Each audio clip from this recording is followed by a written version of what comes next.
Hoje em dia é quase impossível imaginar um dia sem elas, né? As nossas telas. Elas viraram uma extensão da gente. A gente usa para se conectar, para trabalhar, para se divertir. Só que essa conexão o tempo todo tem um preço. Um preço que muitas vezes é cobrado bem quietinho da nossa saúde, tanto física quanto mental. E a coisa ficou tão séria que a nossa própria língua precisou se adaptar. Olha só isso. A gente teve que criar palavras novas. Nomofobia, que é aquele pavor de ficar sem celular. FOMO, o medo de estar perdendo alguma coisa. E o famoso text neck, aquela dor no pescoço de tanto olhar para baixo. São, literalmente, os sintomas de uma nova era. E para a gente ter uma ideia do tamanho disso, aqui vai um número: 9 horas. Essa é a média de tempo que os brasileiros passam na internet. Todo santo dia. Isso coloca a gente entre os povos mais conectados do planeta e, claro, mostra o tamanho do desafio que a gente tem pela frente. Muitas vezes o problema todo começa com uma coisa que a gente nem consegue ver direito: a luz.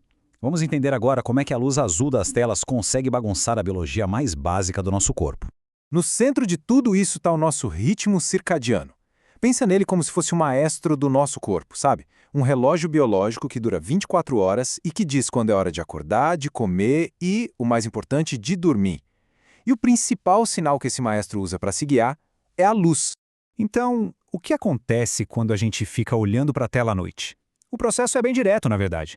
Nossos olhos veem aquela luz azul e mandam um sinal para o cérebro. A glândula pineal, que era para estar produzindo melatonina para preparar a gente para o sono, recebe a mensagem errada. Opa, ainda é dia, fica alerta!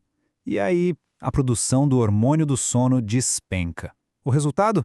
Dificuldade para pegar no sono e uma noite muito mal dormida. E o tamanho dessa bagunça é impressionante. Estudos científicos, como um que saiu no Journal of Clinical Endocrinology and Metabolism, mostram que se expor à luz azul antes de dormir pode cortar a produção de melatonina em até 85%. É uma sabotagem biológica gigantesca. E com o impacto desses, é fácil pensar que a luz azul é a grande vilã da história, né? Mas a verdade é um pouco mais complexa. A luz azul, por si só, não é o problema. Durante o dia, ela é fundamental. É a luz do sol que deixa a gente desperto e que ajusta nosso relógio para a noite. A questão toda é o timing. De noite, essa mesma luz vira um problema. Ela confunde o nosso corpo e acaba roubando o nosso descanso. Bom, e uma vez que o ciclo do sono é bagunçado, começa um verdadeiro efeito dominó. Isso acaba levando a uma série de problemas de saúde física bem concretos, bem reais. E a ciência por trás disso é muito sólida. Essa análise da Universidade de São Paulo, por exemplo, fez uma revisão de 17 estudos clínicos diferentes e encontrou uma ligação muito forte entre o tempo excessivo de telas e a obesidade infantil. E aqui a gente vê essa cascata de efeitos em ação. O tempo de tela leva a um estilo de vida mais parado, a uma qualidade de sono pior, e isso, por sua vez, afeta os hormônios da fome, levando à obesidade. Nas crianças, a obesidade pode até adiantar a puberdade.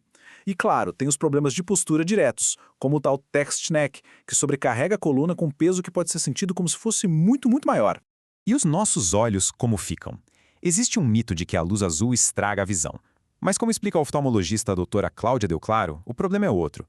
O aumento da miopia não vem da luz, mas sim do esforço sem parar que nossos olhos fazem para focar nas telas, que estão sempre muito perto, por horas e horas a fio. As consequências desse esforço são bem alarmantes. As projeções indicam que até 2050, metade da população do mundo pode precisar de óculos. E os nossos hábitos digitais são um dos grandes culpados por trás dessa epidemia de miopia. Mas o impacto não é só físico. Agora, vamos mudar um pouco o foco do corpo para a mente e explorar os efeitos psicológicos que são menos visíveis, mas que podem ser tão ou mais prejudiciais. Tudo começa de um jeito que parece inocente. Nas redes sociais todo mundo compartilha o seu melhor, né? As vitórias, as férias perfeitas, aquele ângulo que favorece. Com o tempo, essa seleção toda acaba construindo um cenário digital que simplesmente não é real. É um mundo só de momentos incríveis, sem os bastidores, sem a bagunça da vida como ela é. E aí que o estrago acontece. Ao consumir esse feed de perfeição, a comparação se torna inevitável.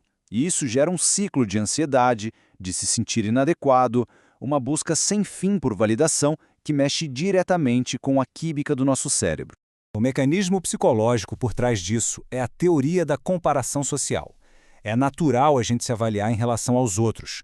O problema é que as redes sociais colocam um turbo nesse processo, nos fazendo comparar nossa vida inteira contra o recorte super editado da vida de milhares de outras pessoas. E as pesquisas são muito claras sobre as consequências. O uso intenso de redes sociais está ligado de forma consistente a taxas mais altas de ansiedade, de depressão, de baixa autoestima e, olha que irônico, a um sentimento enorme de solidão. Diante de tudo isso, a pergunta é: tá, e o que a gente faz? A tecnologia não vai sumir.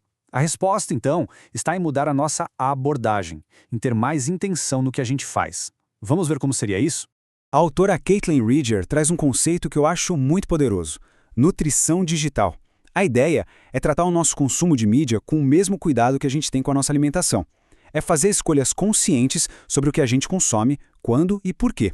Para proteger o sono, os passos são bem práticos. Criar uma zona livre de telas pelo menos uma horinha antes de dormir é fundamental. Usar o modo noturno dos aparelhos já ajuda bastante e, claro, manter a consistência nos horários de sono reforça o nosso ritmo natural. Já para a saúde dos olhos, os oftalmologistas recomendam a regra 20-20-20. É um jeito simples de quebrar aquele esforço contínuo e dar um descanso para os músculos dos olhos. A cada 20 minutos, olhe para alguma coisa a uns 6 metros de distância, por 20 segundos. Simples assim.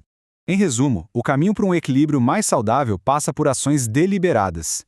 Limitar o tempo de tela por diversão, principalmente para as crianças, dar prioridade a atividades ao ar livre, combinar regras em família e simplesmente levantar e se mexer com mais frequência.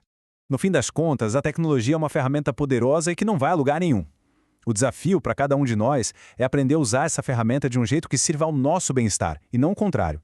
A questão que fica é: como é que a gente vai encontrar esse equilíbrio?